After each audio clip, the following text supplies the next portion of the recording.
Welcome to Storytime with Moog. I am Moog, and today we are reading The Man Who Laughs by Victor Hugo, and we are on part 2, book the third, chapter 7. But first, why so serious? Reading updates. I didn't bring it over here, but I finished Clara and the Sun. It was okay for me. It's not exactly how I wanted the story to go, and that's not fair to completely judge the book that way. Um, the writing itself is great. I can see why it was nominated for the Nobel Prize in Literature. I would not have made it the winner, but that's fine. I just feel like the themes and the ideas and conceptions and all the different words that you could use for ideas wasn't new. Um, it didn't do anything in a different way. And even if the themes were the same as things that we've already seen, it just wasn't different enough to make it really stand out. So this book was very middle of the road for me, which is fine. I can definitely see why other people liked it, but it just didn't cut it for me. But I started Womb City. I got a copy early copy. It doesn't come out until January. So far liking it. I'm not very far in and I don't really understand the world at all, but so far enjoying it. So yeah, I'm reading Womb City, which I enjoy, and I picked up from the library Volume 6 of Tokyo Ghoul. I've already seen the anime, so I'm just reading the manga for funsies, which I know I'm gonna want to watch the anime again. Um, and then I picked up Goodbye Eri, and it's by the same creator, Tatsuki Fujimoto, that created Chainsaw Man. This is a just one and done graphic novel, but I'm so excited because it is about, well, I'm not going to say what it's about.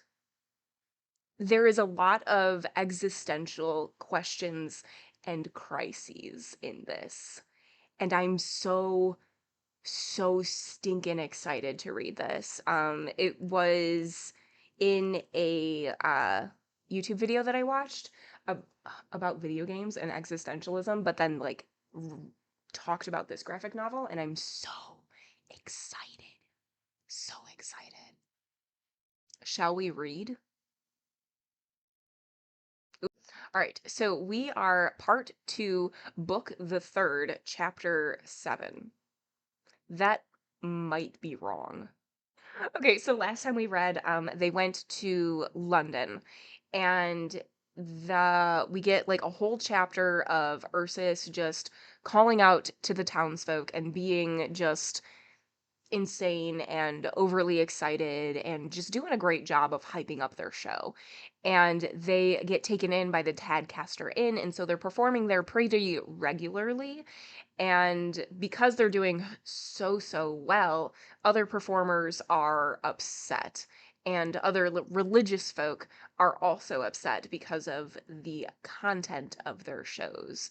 So they start to attack them, but they're going about it differently. They're going about it through the magistrate, so legally, and they're going about it by religious ways. And they're being tarnished. And so Ursus is trying to not make it seem like it's such a big deal. He does have to go in front of the magistrate and just like say what they're doing, sort of rehash things that he said and put a twist on it so it doesn't seem quite like what he's doing, blah blah blah. But the thing that he can't explain away is that he has a wolf, which is against the law. Um but they sort of let him go. And because of all of this hype and everything, the show is becoming more popular because of course it is. Because of course people are more excited to see something that has hype around it, about it being blasphemous and about it being just, the devil's work and all of these other things, that they're doing illegal things, like whatever. So of course people want to see it even more than what they did before. And that's sort of like where we left off. Let's do it. Chapter 7. Why should a gold piece lower itself by mixing with a heap of pennies? An event happened. The Tadcaster Inn became more and more a furnace of joy and laughter. Never was there more resonant gaiety. The landlord and his boy were become insufficient to draw the ale, stout, and porter. In the evening, in the lower room, with its windows all aglow, there was not a vacant table. They sang. They shouted. The great old hearth, vaulted like an oven, with its iron bars piled with coals, shone out brightly. It was like a house of fire and noise. In the yard, that is to say, in the theater, the crowd was greater still. Crowds as great as the suburb of Southwark could supply so thronged the performance of Chaos Vanquished that directly the curtain was raised, that is to say, the platform of the green box was lowered. Every place was filled. The windows were alive with spectators. The balcony was crammed. Not a single paving stone in the paved yard was to be seen. It seemed paved with faces. Only the compartment for the nobility remained empty. There was thus a space in the center of the balcony, a black hole, called a metaphorical slang, an oven. No one in there. Crowds everywhere except in that one spot. One evening, it was occupied. It was on a Saturday, a day on which the English make all haste to amuse themselves before the ennui of Sunday. The hall was full. We say hall. Shakespeare for a long time had used the yard of an inn for a theater, and he called it a hall. Just as the curtain rose on the prologue of Chaos Vanquished, with Ursus, Homo, and Gwynplaine on the stage, Ursus, from habit, cast a look at the audience and felt a sensation. The compartment for the nobility was occupied. A lady was sitting alone in the middle of the box, on the Ettrick velvet armchair. She was alone, and she filled the box. Certain beings seemed to give out light. This lady, like Dea, had a light in herself, but a light of a different character. Dea was pale. This lady was pink. Dea was the twilight. This lady, Aurora. Dea was beautiful. This lady was superb. Dea was innocence, candor, fairness, alabaster. This woman was of the purple, and one felt that she did not fear the blush. Her irradiation overflowed the box. She sat in the midst of it, immovable, in the spreading majesty of an idol. Amidst the sordid crowd she shone out grandly, as with the radiance of a carbuncle. She inundated it with so much light that she drowned it in shadow, and all the mean faces in it underwent eclipse. Her splendor blotted out all else. Every eye was turned towards her. Jim Jack was in the crowd. He was lost, like the rest of the nimbus of this dazzling creature. The lady at first absorbed the whole attention of the public, who had crowded into the performance, thus somewhat diminishing the opening effects of Chaos Vanquished. Whatever might be the air of dreamland about her, for those who were near she was a woman, perchance too much a woman. She was tall and amply formed, and showed as much as possible of her magnificent person. She wore heavy earrings of pearls, with which were mixed those whimsical jewels called keys of England. Her upper dress was of Indian muslin, embroidered all over with gold, a great luxury, because those muslin dresses then cost 600 crowns. A large diamond brooch closed her chemise, the which she wore so as to display her shoulders and bosom, in the immodest fashion of the time. The chemisette was made of that lawn of which Anne of Austria had sheets so fine that they could be passed through a ring. She wore what seemed like a cuirass of rubies, some uncut but polished, and precious stones were sewn all over the body of her dress. Then her eyebrows were blackened with Indian ink, and her arms, elbows, shoulders, chin, and nostrils were the top of her eyelids, the lobes of her ears, the palms of her hands, the tips of her fingers were tinted with a glowing and provoking touch of color. Above all, she wore an expression of implacable determination to be beautiful. This reached the point of ferocity. She was like a panther, with the power of turning cat at will and caressing. One of her eyes was blue, the other black. Gwynplaine, as well as Ursus, contemplated her. The green box somewhat resembled a phantasmagoria in its representations. Chaos Vanquished was rather a dream than a piece. It generally produced on the audience the effect of a vision. Now, this effect was reflected on the actors. The house took the performers by surprise, and they were thunderstruck in their turn. It was a rebound of fascination. The woman watched them, and they watched her.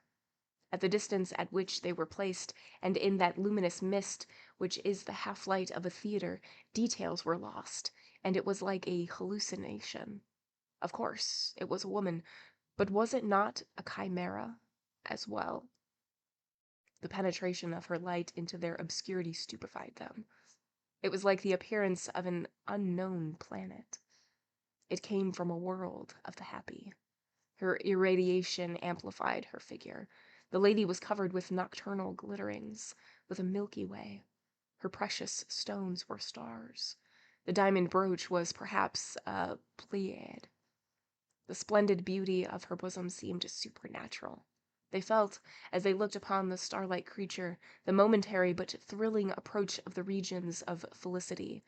It was out of the height of a paradise that she leant towards their mean-looking green box, and revealed to the gaze of its wretched audience her expression of inexorable serenity. As she satisfied her unbounded curiosity, she fed at the same time the curiosity of the public. It was the zenith, permitting the abyss to look at it. Ursus, Gwynplaine, Venus, Phoebe, the crowd, everyone had succumbed to her dazzling beauty, except Dea, ignorant in her darkness. An apparition was indeed before them, but none of the ideas usually evoked by the word were realized in the lady's appearance. There was nothing about her diaphanous, nothing undecided, nothing floating, no mist. She was an apparition, rose-colored and fresh, and full of health.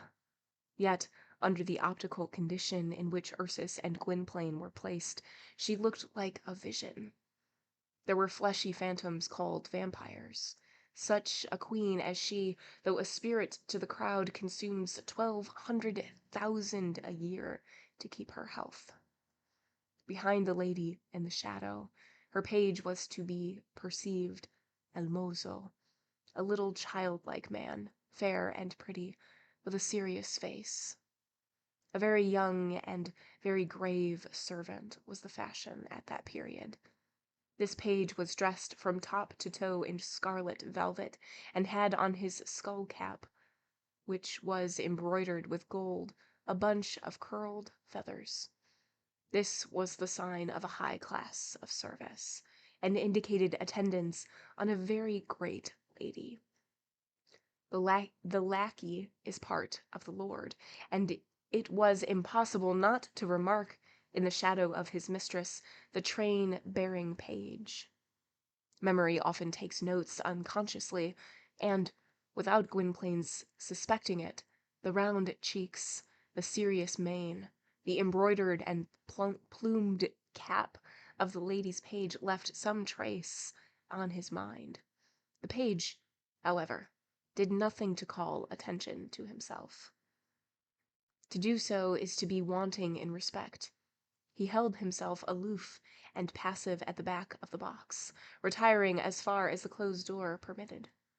Notwithstanding the presence of her train-bearer, the lady was not the less alone in the compartment, since a valet counts for nothing. However powerful a diversion had been produced by this person, who produced the effect of a personage, the denouement of chaos vanquished was more powerful still. The impression which it made was, as usual, irresistible. Perhaps even there occurred in the hall, on account of the radiant spectator, for sometimes the spectator is part of the spectacle, an increase of electricity. The contagion of Gwynplaine's laugh was more triumphant than ever. The whole audience fell into an indescribable epilepsy of hilarity, through which could be distinguished the sonorous and magisterial ha ha of Tom Jim Jack. Only the unknown lady looked at the performance with the immobility of a statue, and with her eyes, like those of a phantom, she laughed not. A spectre, but sunborn. The performance over, the platform drawn up, and the family reassembled in the Green Box, Ursus opened and emptied on the supper table the bag of receipts. From a heap of pennies there slid suddenly forth a Spanish gold onza. "Hers," cried Ursus. The onza amidst the pence covered with verdigris was a type of the lady amidst the crowd. "She has paid an onza for her seat," cried Ursa with enthusiasm. Just then, the hotel keeper entered the Green Box, and, passing his arm out of the window, at the back of it, opened the loophole in the wall of which we have already spoken, which gave a view over the field, and which was level with the window. Then he made a silent sign to Ursus to look out. A carriage, swarming with plumed footmen carrying torches and magnificently appointed, was driving off at a fast trot. Ursus took the piece of gold between his forefinger and thumb respectively, and showing it to Master Nicholas, said, "She is a goddess." Then his eyes, falling on the carriage which was about to turn the corner of the field, and on the imperial of which the footmen's torches lighted up a golden coronet, with 8 strawberry leaves, he exclaimed, "She is more. She is a duchess." The carriage disappeared. The rumbling of its wheels died away in the distance. Ursus remained some moments in an ecstasy, holding the gold piece between his finger and thumb, as in a monstrance, elevating it as the priest elevates the host. Then he placed it on the table, and, as he contemplated it, began to talk of Madame. The innkeeper replied, "She was a duchess." Yes, they knew her title, but her name, of that they were ignorant. Master Nicholas had been close to the carriage, and seen the coat of arms and the footman covered with lace. The coachman had a wig on which might have belonged to a Lord Chancellor. The carriage was of that rare design called, in Spain, cochetumbum, a splendid build, with a top like a tomb, which makes a magnificent support for a coronet. The page was a man in miniature, so small that he could sit on the step of the carriage outside the door. The duty of those pretty creatures was to bear the trains of their mistresses. They also bore their messages. And did you remark the plumed cap of the page? How grand it was! You pay a fine if you wear those plumes without the right of doing so. Master Nicholas had seen the lady, too, quite close, a kind of queen. Such wealth gives beauty. The skin is whiter, the eye more proud, the gait more noble, and grace more insolent. Nothing can equal the elegant impertinence of hands which never work. Master Nicholas told the story of all the magnificence of the white skin with the blue veins, the neck, the shoulders, the arms, the touch of paint everywhere, the pearl earrings, the headdress powdered with gold, the profusion of stones, the rubies, the diamonds. "Less brilliant than her eyes," murmured Ursus. Gwynplaine said nothing. Dea listened. "And do you know," said the tavern-keeper, "the most wonderful thing of all?" "What?" said Ursus. "I saw her get into her carriage." What then? She did not get in alone. Nonsense. Someone got in with her. Who? Guess. The king? Said Ursus. In the first place, said Master Nicholas, there is no king at present. We are not living under a king. Guess who got into the carriage with the Duchess? Jupiter, said Ursus. The hotel keeper replied. Tom Jim Jack.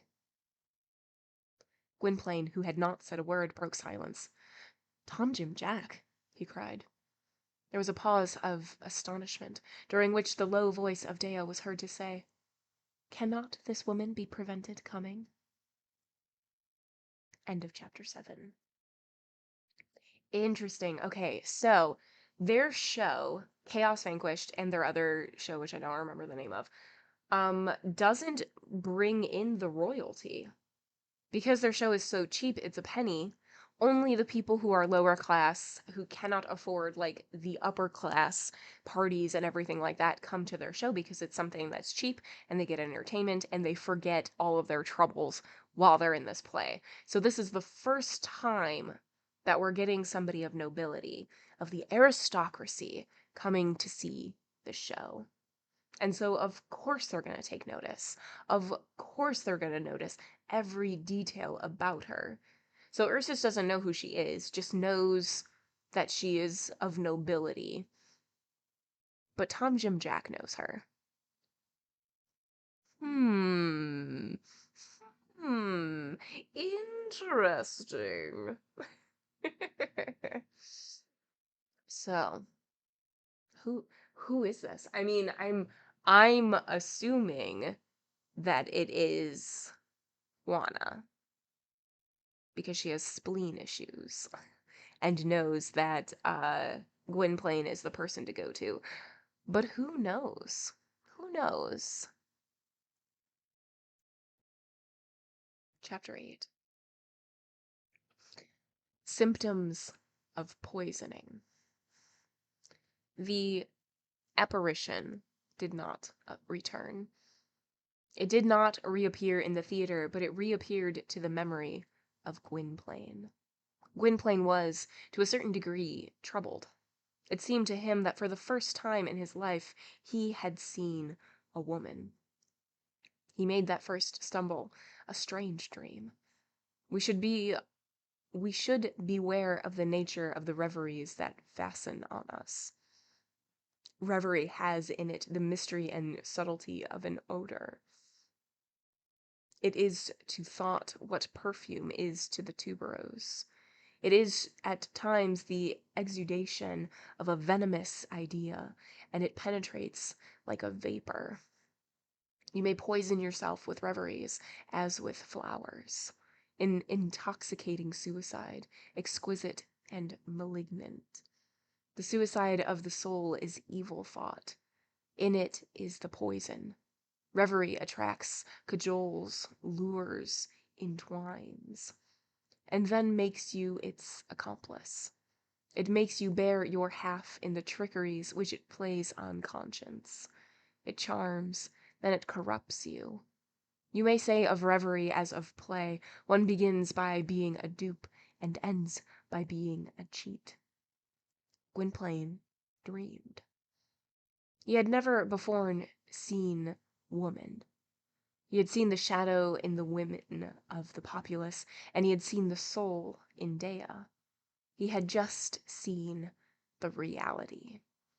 A warm and living skin under which one felt the circulation of passionate blood, an outline with the precision of marble and the undulation of the wave, a high and impassive mane, mingling refusal with attraction and summoning itself up in its own glory, hair of the color of the reflection from a furnace, a gallantry of adornment producing in herself and in others a tremor of voluptuousness, the half-revealed nudity betraying a disdainful desire to be coveted at a distance by the crowd, in ineradicable coquetry. It's one of those. The charm of impenetrability, Temptation seasoned by the glimpse of perdition, a promise to the senses and a menace to the mind, a double anxiety, the one desire, the other fear. He had just seen these things. He had just seen woman. And that's capital W, woman. He had seen more and less than a woman. He had seen a female. And at the same time an Olympian, the female of a god. The mystery of sex had just been revealed to him. And where? On inaccessible heights, at an infinite distance. Oh, mockery, destiny. The soul, that celestial essence he possessed. He held it in his hand. It was Dea. Sex, that terrestrial embodiment, he perceived in the heights of heaven. It was that woman, a duchess. More than a goddess, Ursus had said. What a precipice. Even dreams dissolved before such a perpendicular height to escalade. Was he going to commit the folly of dreaming about the unknown beauty? He debated with himself. He recalled all that Ursus had said of high stations, which are almost royal. The philosopher's disquisitions, which had hitherto seemed so useless, now became landmarks for his thoughts. A very thin layer of forgetfulness often lies over our memory, through which at times we catch a glimpse of all beneath it. His fancy ran on that august world, the peerage to which the lady belonged, and which was so inexorably placed above the inferior world, the common people of which he was one. And was he even one of the people? Was not he, the mountebank, below the lowest of the low? For the first time since he had arrived at the age of reflection, he felt his very heart vaguely contracted by a sense of his baseness, and of that which he nowadays call abasement. The paintings and the catalogues of Ursus, his lyrical inventories, the dithyrambics of castles, parks, fountains, and colonnades, his catalogues of riches and of power, revived in the memory of Gwynplaine in the relief of reality mingled with mist. He was possessed with the image of this zenith, that a man should be a lord. It seemed chimerical. It was so, however. Incredible thing. There were lords. But were they of flesh and blood like ourselves? It seemed doubtful. He felt that he lay at the bottom of all darkness, encompassed by a wall, while he could just perceive in the far distance above his head, through the mouth of a pit, a dazzling confusion of azure, of figures and of rays, which was Olympus. In the midst of this glory, the Duchess shone out resplendent.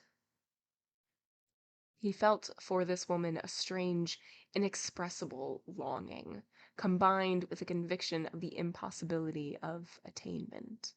This poignant contradiction returned to his mind again and again, notwithstanding every effort. He saw near to him, even within his reach, in close and tangible reality, the soul, and in the unattainable, in the depths of the ideal, the flesh. None of these thoughts attained to certain shape. They were as a vapor within him, changing every instant its form and floating away. But the darkness which the vapor caused was intense. He did not form, even in his dreams, any hope of reaching the heights where the Duchess dwelt. Luckily for him. The vibration of such ladders of fancy, if we ever put our foot upon them, may render our brains dizzy forever. Intending to scale Olympus, we reach Bedlam. Any distinct feeling of actual desire would have terrified him. He entertained none of that nature. Besides, was he likely ever to see the lady again? Most probably not. To fall in love with a passing light on the horizon, madness cannot reach to that pitch. To make loving eyes at a star even is not incomprehensible. It is seen again It reappears. It is fixed in the sky. But can anyone be enamored of a flash of lightning? A flash of lightning? Oh man. Flesh of lightning is gross. And I'm glad that's not what was written. A flash of lightning. Dreams flowed and ebbed within him. The majestic and gallant idol at the back of the box had cast a light over his diffused ideas, then faded away. He thought, yet thought not of it, turned to other things, returned to it. It rocked about in his brain, nothing more. It broke his sleep for several nights. Sleeplessness is as full of dreams as sleep. It is almost impossible to express in their exact limits the abstract evolutions of the brain. The inconvenience of words is that they are more marked in form than ideas. All ideas have indistinct boundary lines. Words have not. A certain diffused phase of the soul ever escapes words. Expression has its frontiers. Thought has none. The depths of our secret souls are so vast that Gwynplaine's dreams scarcely touched Dea. Dea reigned sacred in the center of his soul. Nothing could approach her. Still, for such contradictions make up the soul of man, there was a conflict within him. Was he conscious of it? Scarcely.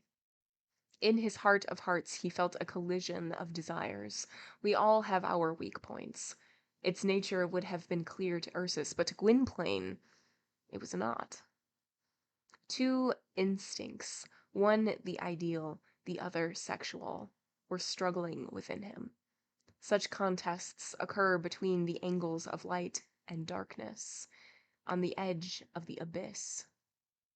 At length, the angel of darkness was overthrown.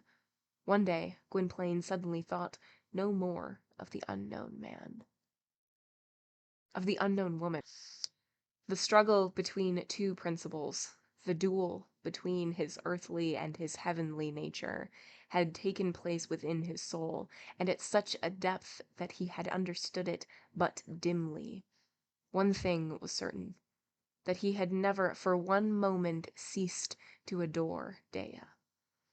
He had been attacked by a violent disorder. His blood had been fevered, but it was over. Dea alone remained. Gwynplaine would have been much astonished had only one told him that Dea had never been, even for a moment, in danger. And in a week or two, the phantom which had threatened the hearts of both their souls faded away. Within Gwynplaine nothing remained but the heart, which was the hearth, and the love, which was its fire. Besides, we have just said that the Duchess did not return. Ursus thought it all very natural. The lady with the gold piece is a phenomenon. She enters, pays, and vanishes. It would be too much joy were she to return. As to Dea, she made no allusion to the woman who had come and passed away. She listened, perhaps, and was sufficiently enlightened by the sighs of Ursus, and now and then by some significant exclamation such as, "One does not get ounces of gold every day." She spoke no more of the woman. This showed deep instinct. The soul takes obscure precautions, in the secrets of which it is not always admitted itself. To keep silence about anyone seems to keep them afar off. One fears that questions may call them back. We put silence between us as if we were shutting a door. So, the incident fell into oblivion. Was it ever anything? Had it ever occurred? Could it be said that a shadow had floated between Gwynplaine and Dea? Dea did not know of it, nor Gwynplaine either. No, nothing had occurred. The Duchess herself was blurred in the distant perspective like an illusion. It had been but a momentary dream passing over Gwynplaine, out of which he had awakened. When it fades away, a reverie, like a mist, leaves no trace behind. And when the cloud has passed on, love shines out as brightly in the heart as the sun in the sky. End of chapter 8. Okay, so Gwynplaine has a mad crush, has got the hots for this Duchess, and is constantly dreaming about her, but she doesn't come back. And so the dream sort of fades away.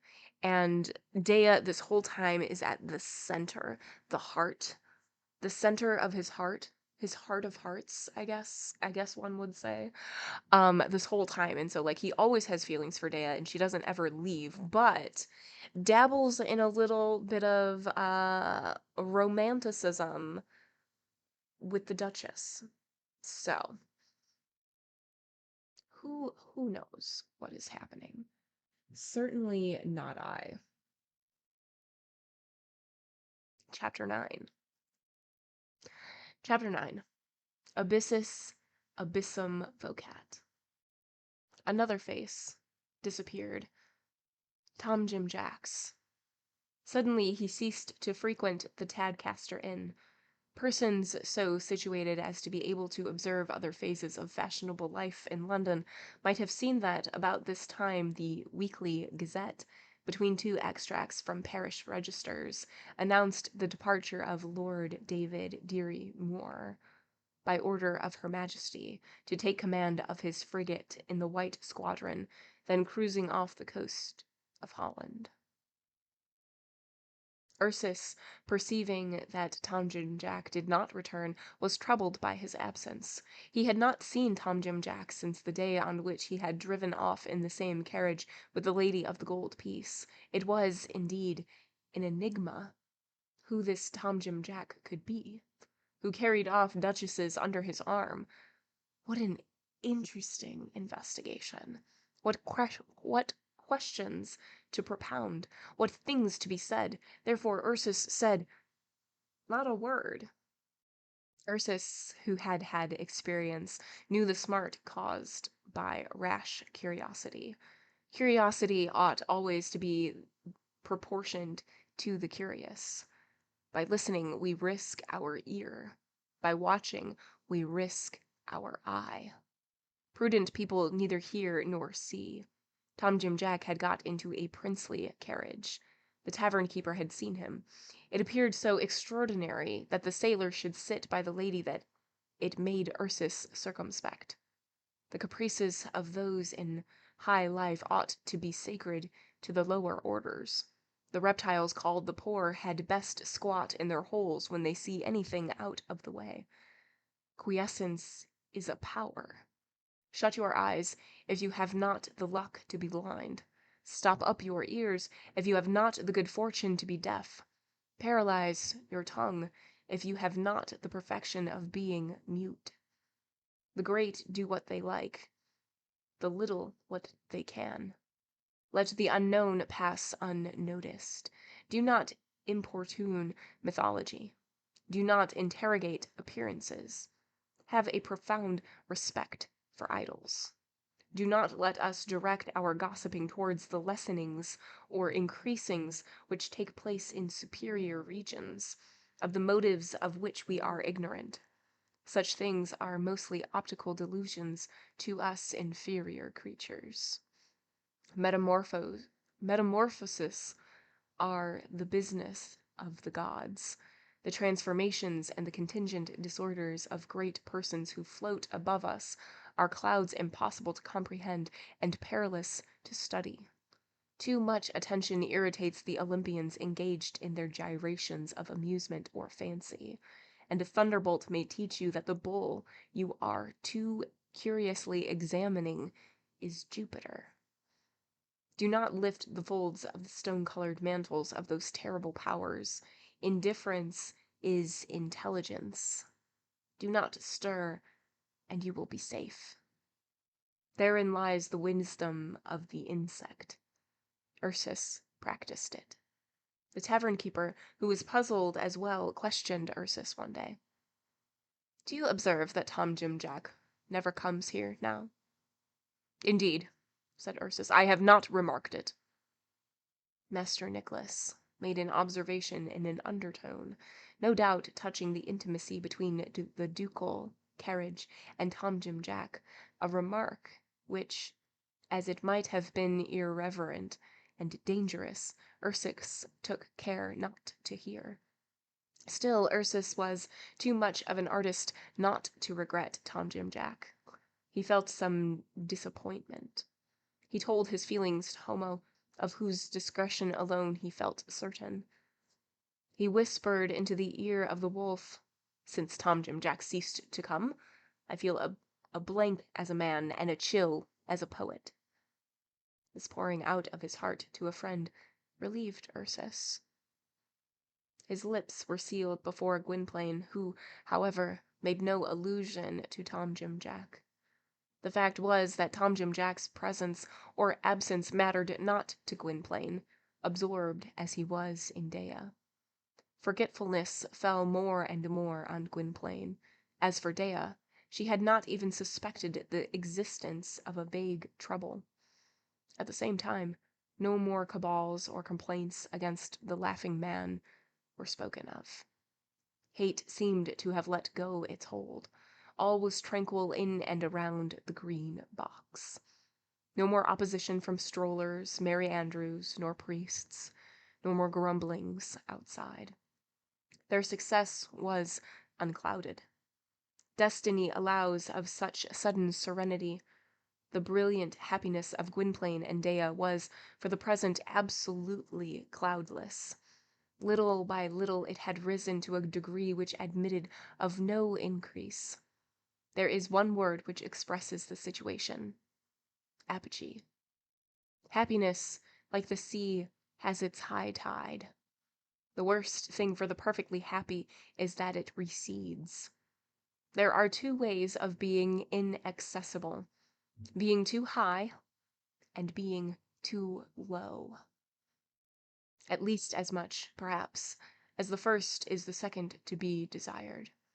More surely than the eagle escapes the arrow, the animalcule escapes being crushed.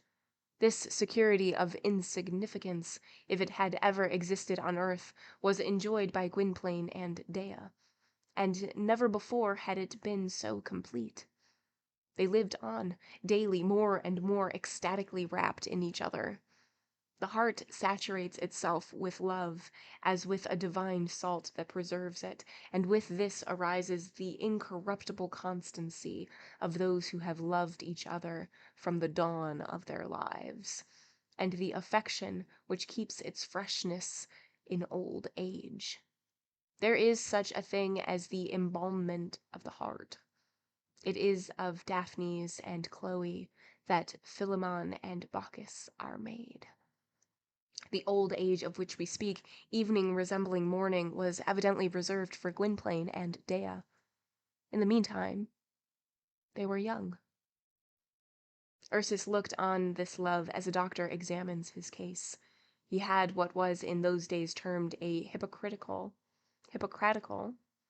expression of face.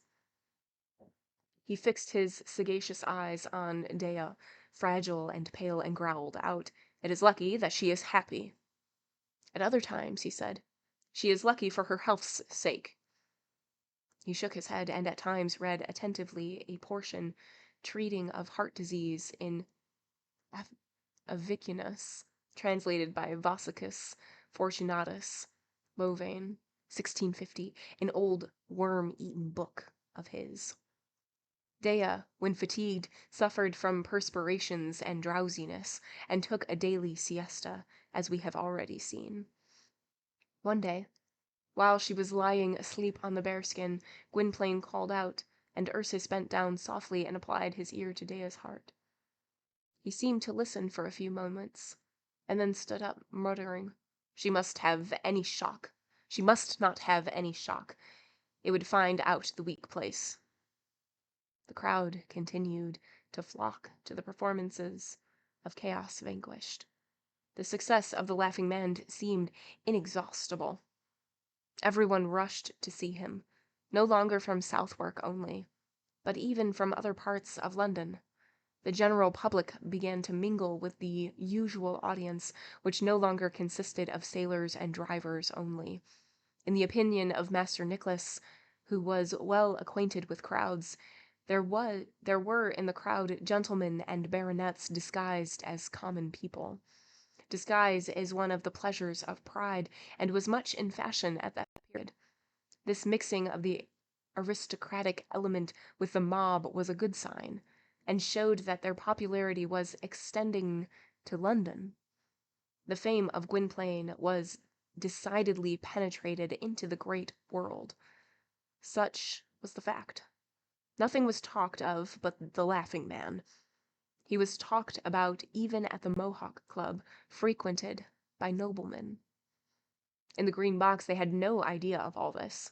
They were content to be happy. It was intoxication to Dea to feel, as she did every evening, the crisp and tawny head of Gwynplaine. In love there is nothing like habit. The whole of life is concentrated in it. The reappearance of the stars is the custom of the universe.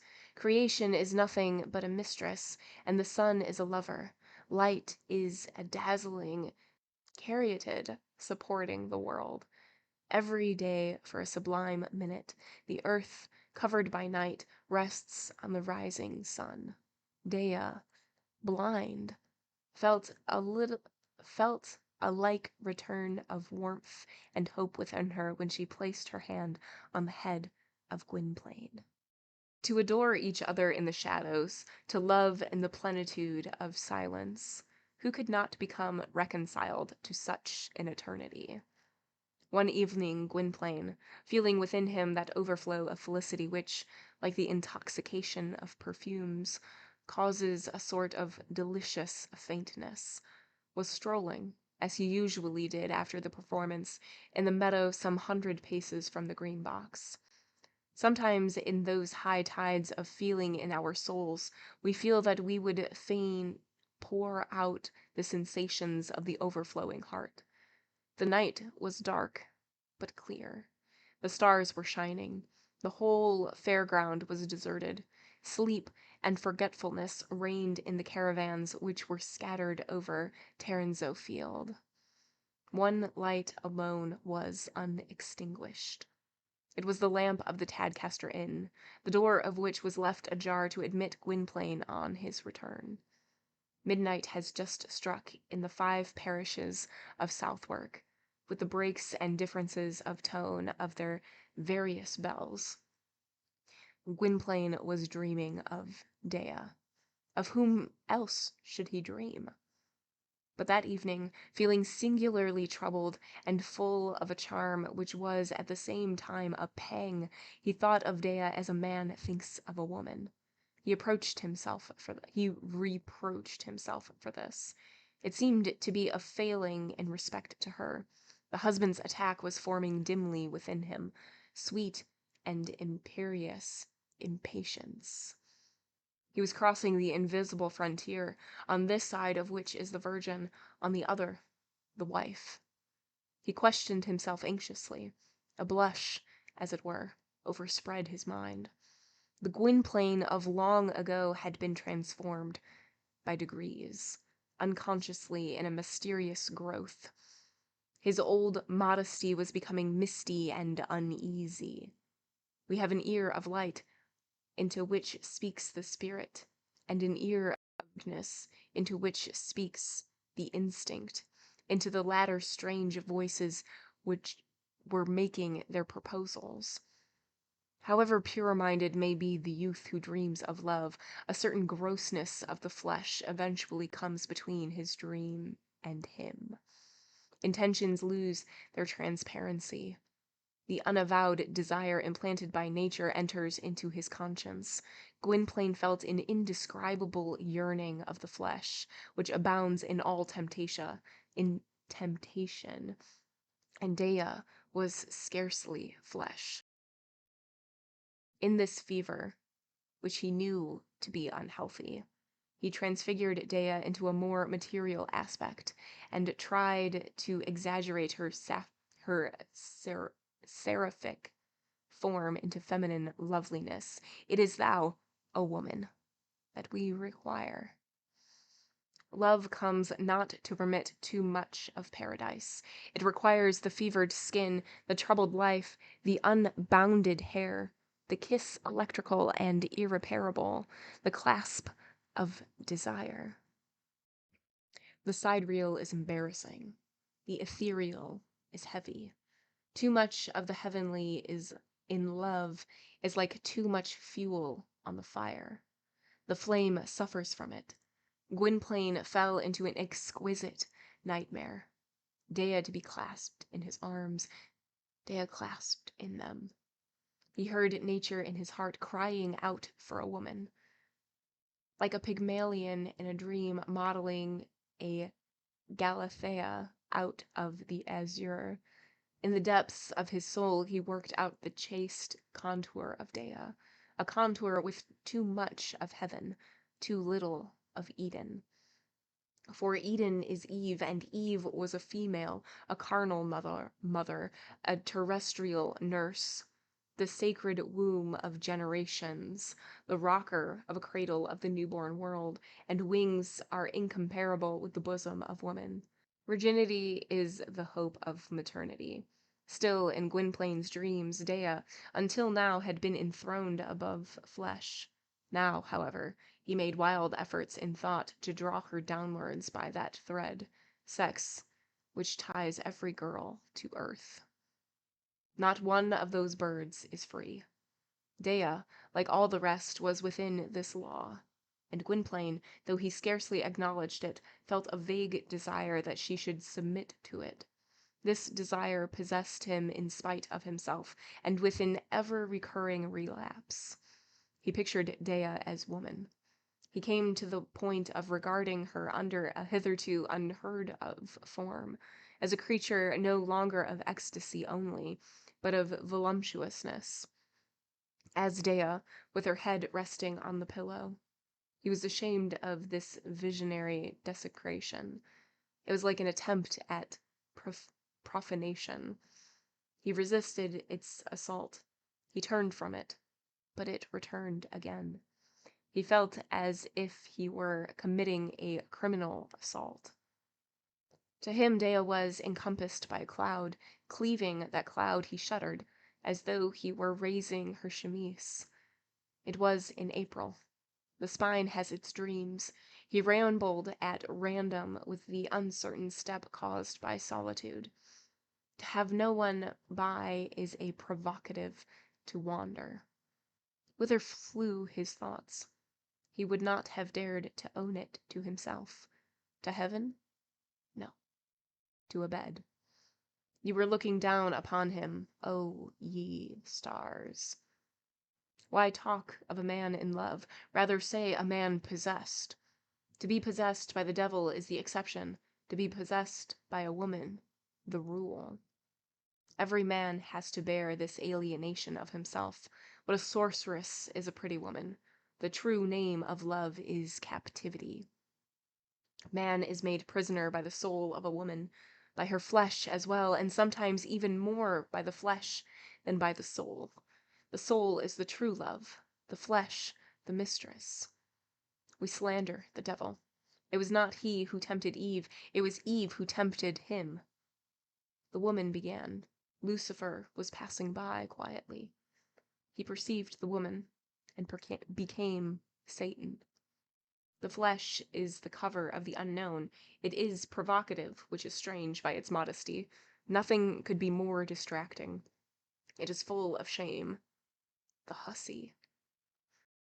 It was the terrible love of the surface which was then agitating Gwynplaine and holding him in its power. Fearful the moment in which man covets the nakedness of woman. What dark things lurk beneath the fairness of Venus. Something within him was calling Dea aloud. Dea the maiden.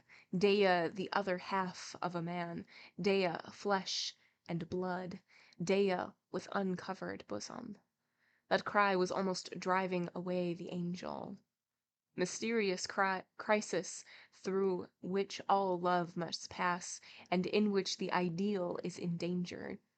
Therein is the predestination of creation. Moment of heavenly corruption. Gwynplaine's love of Dea was becoming nuptial. Virgin love is but a transition. The moment was come. Gwynplaine coveted the woman. He coveted a woman, precipice of which one sees but the first gentle slope. The indistinct summons of nature is inexorable. The whole of woman, what an abyss! Luckily there was no woman for Gwynplaine but Dea, the only one he desired, the only one who could desire him. Gwynplaine felt that vague and mighty shudder which is the vital claim of infinity. Besides, there was the aggravation of the spring. He was breathing the nameless odors of the starry darkness. He walked forward in a wild feeling of delight. The wandering perfumes of the rising sap, the heady irradiations which float in shadow, the distant opening of nocturnal flowers, the complicity of little hidden nests, the murmurs of waters and of leaves, of soft sighs rising from all things, the freshness, the warmth, and the mysterious awakening of April and May, and the vast diffusion of sex murmuring, in whispers, their proposals of voluptuousness, till the soul stammers in answer to the giddy provocation. The ideal no longer knows what it is saying. Only one observing Gwynplaine walk would have said, "See, a drunken man." He almost staggered under the weight of his own heart, of spring, and of the night. The solitude in the bowling green was so peaceful that at times he spoke aloud. The consciousness that there is no listener induces speech. He walked with slow steps, his head bent down, his hands behind him, the left hand in the right, the fingers open. Suddenly he felt something slipped between his fingers. He turned round quickly. In his hand was a paper, and in front of him a man. It was the man who, coming behind him with the stealth of a cat, had placed the papers in his fingers. The paper was a letter. The man, as he appeared pretty clearly in the starlight, was small, chubby-cheeked, young, sedate, and dressed in a scarlet livery, exposed from top to toe through the opening of a long gray cloak, then called a cape noche, a Spanish word contracted. In French it was cape de nuit. His head was covered by a crimson cap, like the skull cap of a cardinal, on which servitude was indicated by a strip of lace. On this cap was a plume of tisserine feathers. He stood motionless before Gwynplaine, like a dark outline in a dream. Gwynplaine recognized the Duchess's page. Before Gwynplaine could utter an exclamation of surprise, he heard the thin voice of the page, at once childlike and feminine in its tone, saying to him, "At this hour tomorrow, be at the corner of London Bridge. I will be there to conduct you." "Whither?" demanded Gwynplaine. "Where you are expected." Gwynplaine dropped his eyes on the letter which he was holding mechanically in his hand. When he looked up, the page was no longer with him. He perceived a vague form lessening rapidly in the distance. It was the little valet. He turned the corner of the street, and solitude reigned again. Gwynplaine saw the page vanish, then looked at the letter. There are moments in our lives when what happens seems not to happen. Stupor keeps us for a moment at a distance from the fact. Gwynplaine raised the letter to his eyes, as if to read it, but soon perceived that he could not do so for two reasons. One, because he had not broken the seal, and secondly, because it was too dark. It was some minutes before he remembered that there was a lamp at the inn. He took a few seconds sideways, as if he knew not whither he was going. A solemn a somnambulist to whom a phantom had given a letter might walk as he did. At last he made up his mind. He ran rather than walked towards the inn, stood in the light which broke through the half-open door, and by it again examined the closed letter. There was no design on the seal, and on the envelope was written, "To Gwynplaine." He broke the seal, tore the envelope, unfolded the letter, put it directly under the light, and read as follows: "You are hideous. I am beautiful. You are a player. I am a duchess. I am the highest. You are the lowest. I desire you. I love you. Come." Ooh, not only is that the end of the chapter, but that is the end of the third book. Okay, so in this chapter, we have Gwynplaine who is realizing that Dea might be hot. And is sort of like having these like impure thoughts about her.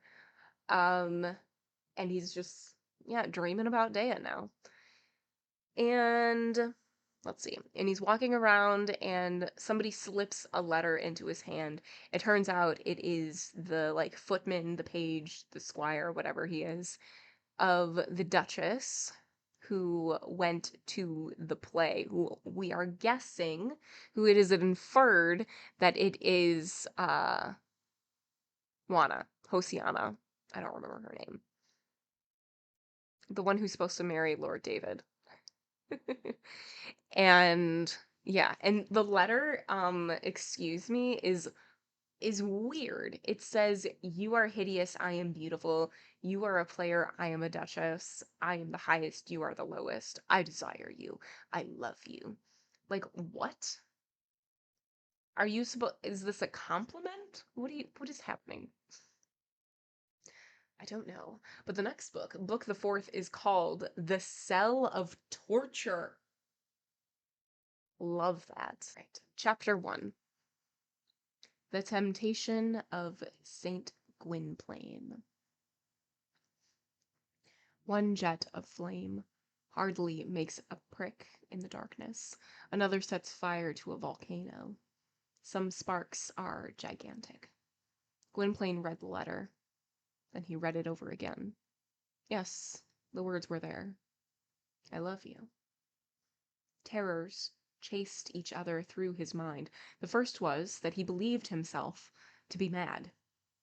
He was mad. That was certain. He had just seen what had no existence. The twilight specters were making game of him. Poor wretch. The little man in scarlet was the will-o'-the-wisp of a dream. Sometimes, at night, nothings condensed into flame come and laugh at us. Having had his laugh out, the visionary being had disappeared and left Gwynplaine behind him, mad. Such are the freaks of darkness. The second terror was to find out that he was in his right senses. A vision? Certainly not. How could that be? Had he not a letter in his hand? Did he not see an envelope, a seal, paper, and writing? Did he not know from whom that came? It was all clear enough. Someone took a pen and ink and wrote. Someone lighted a taper and sealed it with wax. Was not his name written on the letter, "To Gwynplaine"? The paper was scented. All was clear. Gwynplaine knew the little man. The dwarf was a page. The gleam was a livery. The page had given him a rendezvous for the same hour on the morrow at the corner of London Bridge. Was London Bridge an illusion? No, all was clear. There was no delirium. All was reality. Gwynplaine was perfectly clear in his intellect. It was not a phantasmagoria, suddenly dissolving about his head and fading into nothingness. It was something which had really happened to him. No, Gwynplaine was not mad. Nor was he dreaming. Again, he read the letter. Well, yes, but then that then was terror-striking. There was no woman who desired him. If so, let no one ever again produce the word incredible. A woman desire him. A woman who had seen his face. A woman who was not blind. And who was this woman? An ugly one? No. A beauty? A gypsy? No. A duchess. What was it all about, and what could it all mean? What peril in such a triumph, and how was he to help plunging into it headlong? What, that woman? The siren, the apparition, the lady in the visionary box, the light in the darkness? It was she. Yes, it was she. The crackling of the fire burst out in every part of his frame. It was the strange, unknown lady, she who had previously so troubled his thoughts, and his first tumultuous feelings about this woman returned, heated by the evil fire. Forgetfulness is nothing but a palimpsest. An incident happens unexpectedly, and all that was affected revives in the blanks of wandering memory. Gwynplaine thought that he had dismissed that image from his remembrance, and he found that it was still there, and she had put her mark in his brain, unconsciously guilty of a dream, without his suspecting it. The lines of the engraving had been bitten deep by reverie. And now a certain amount of evil had been done, and this train of thought, thenceforth, perhaps, irreparable, he took up again eagerly. What? She desired him. What? The princess descend from her throne, the idol from its shrine, the statue from its pedestal, the phantom from its cloud? What? From the depths of the impossible had this chimera come, this deity of the sky, this irradiation, this nereid of glistening with jewels?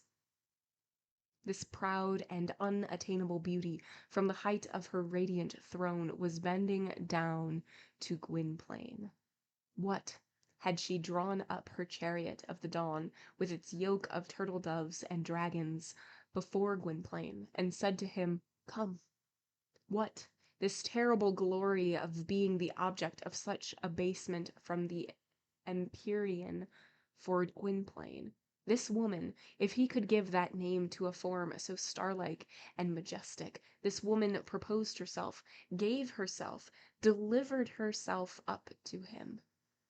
Wonder of wonders, a goddess prostituting herself for him, the arms of a courtesan opening in a cloud to clasp him to the bosom of a goddess, and that without degradation. Such majestic creatures cannot be sullied. The gods bathe themselves pure in light, and this goddess who came to him knew what she was doing. She was not ignorant of the incarnate hideousness of Gwynplaine. She had seen the mask which was his face, and that mask had not caused her to draw back. Gwynplaine was loved notwithstanding it. Here was a thing surpassing all the extravagance of dreams. He was loved in consequence of his mask. Far from repulsing the goddess, the mask attracted her. Gwynplaine was not only loved, he was desired. He was more than accepted, he was chosen. He, chosen. What, there, where this woman dwelt in the regal region of irresponsible splendor, and in the power of full free will, where there were princes, and she could take a prince, nobles, and she could take a noble, where there were men handsome, charming, magnificent, and she could take an Adonis. Whom did she take? Naphron. She could choose from the midst of meteors and thunders the mighty six-winged seraphim, and she chose the larva crawling in the slime. On one side were highnesses and peers, all grandeur, all opulence, all glory. On the other, a mountebank. The mountebank carried it. What kind of scales could there be in the heart of this woman? By what measure did she weigh her love? She took off her ducal coronet and flung it on the platform of a clown. She took off her brow of the Olympian aureola and placed it on the bristly head of a gnome. The world had turned topsy-turvy. The insects swarmed on high, the stars were scattered below, whilst the wonder-stricken Gwynplaine, overwhelmed by a falling ruin of light, and lying in the dust, was enshrined in a glory.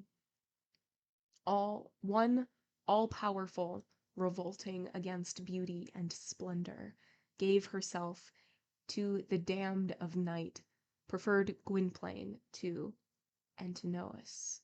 Excited by curiosity, she entered the shadows and descended within them, and from this abdication of goddess-ship was rising, crowned and prodigious, the royalty of the wretched. You are hideous. I love you. These words touched Gwynplaine in the ugly spot of pride. Pride is the heel in which all heroes are vulnerable.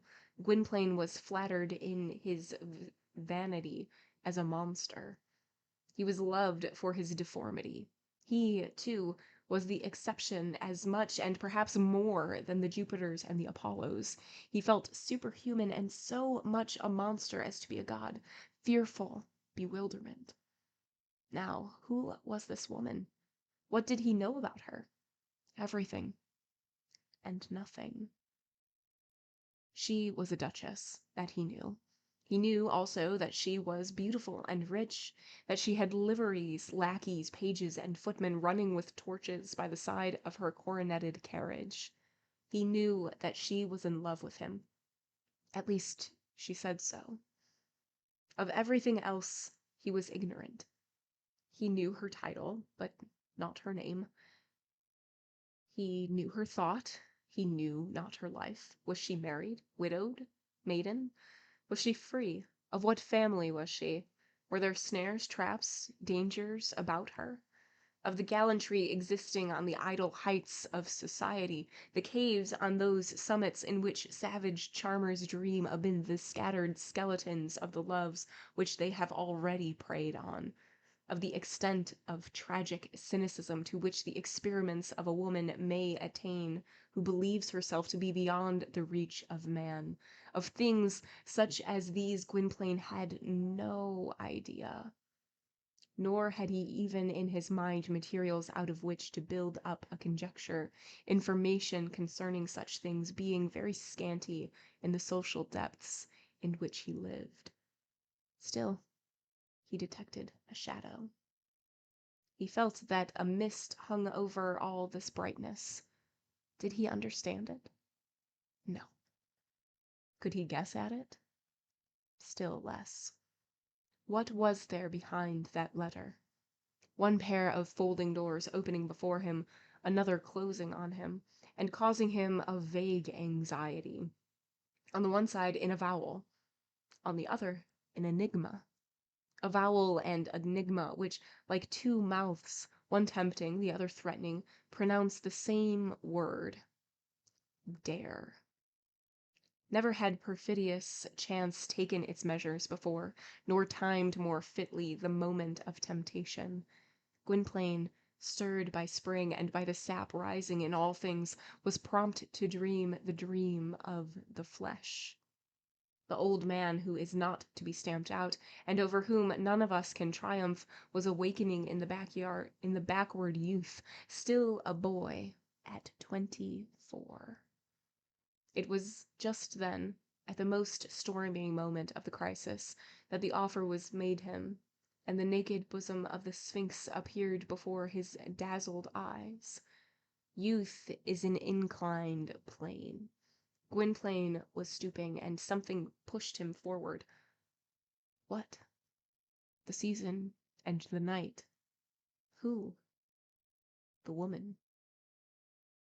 Were there no month of April, man would be a great deal more virtuous. The budding plants are a set of accomplices. Love is the thief, spring the receiver. Gwynplaine was shaken. There is a kind of smoke of evil preceding sin, in which the conscience cannot breathe. The obscure nausea of hell comes over virtue in temptation. The yawning abyss discharges an exhalation which warns the strong and turns the weak giddy. Gwynplaine was suffering its mysterious attack. Dilemmas, transient and at the same time stubborn, were floating before him. Sin, presenting itself obstinately again and again to his mind, was taking form.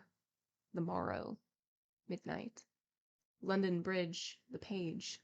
Should he go? Yes, cried the flesh. No, cried the soul. Nevertheless, we must remark that, strange as it may appear at first sight, he never once put himself the question, should he go? Quite distinctly. Reprehensible actions are like overstrong brandies. You cannot swallow them at a draught. You put down your glass. You will see to it presently. There is a strange taste even about that first drop. One thing is certain. He felt something behind him pushing him forward towards the unknown, and he trembled. He could catch a glimpse of a crumbling precipice, and he drew back, stricken by the terror encircling him. He closed his eyes. He tried hard to deny to himself that the adventure had ever occurred, and to persuade himself into doubting his reason. This was evidently his best plan. The wisest thing he could do was to believe himself mad. Fatal fever. Every man, surprised by the unexpected, has at times felt the throb of such tragic pulsations.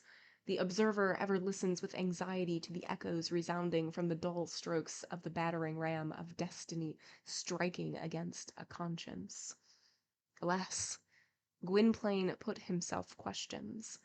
Where duty is clear, to put oneself questions is to suffer defeat.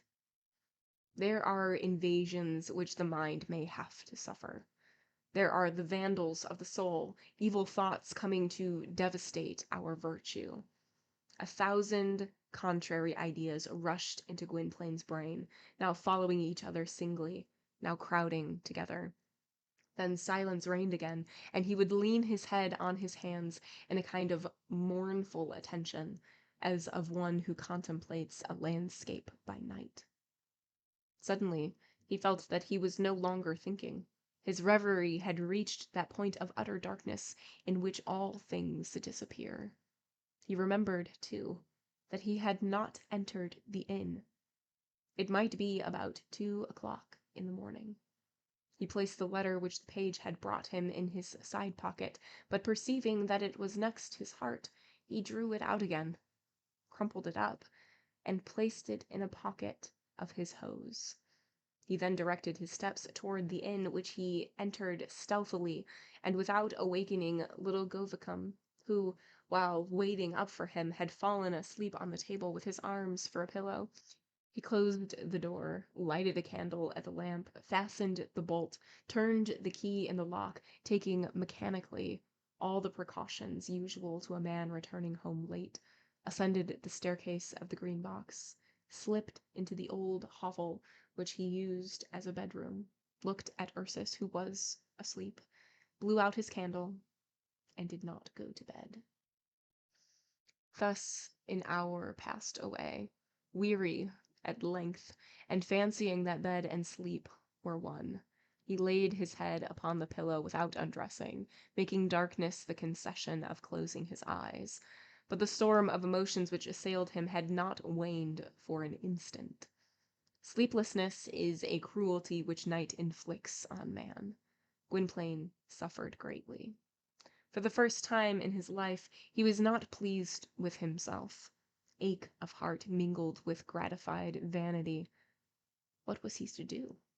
Day broke at last. He heard Ursus get up, but did not raise his eyelids. No truce for him, however. The letter was ever in his mind. Every word of it came back to him in a kind of chaos.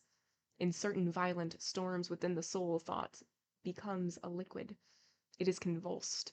It heaves, and something rises from it, like the dull roaring of the waves.